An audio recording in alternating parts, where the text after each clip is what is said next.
ഈ കട്ടൻ്റെ കൂടെ കുടിച്ചു കഴിയുമ്പോണ്ടല്ലോ എന്താ ഒരു സുഖം.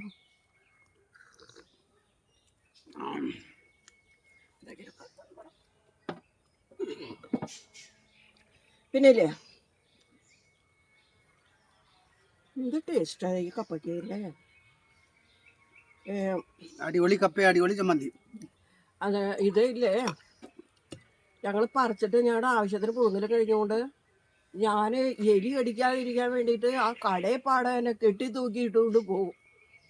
മിക്ക ദിവസം വരുമ്പോൾ എന്തൊക്കെയോ കാർന്ന് തിന്നേക്കണം കാണാം. അപ്പം പിന്നെ നമുക്ക് ആ കിഴങ്ങെടുക്കാൻ പറ്റില്ലല്ലോ. ഇന്നാണ് സംഭവം കണ്ടെത്തിയത് ആളാരാന്നുള്ളത്. അണ്ണാൻ ഇപ്പോൾ ഒന്നും തിന്നാനില്ലല്ലോ. കണ്ട കലപില കലപിലാന്ന് അവിടെ ഇവിടെ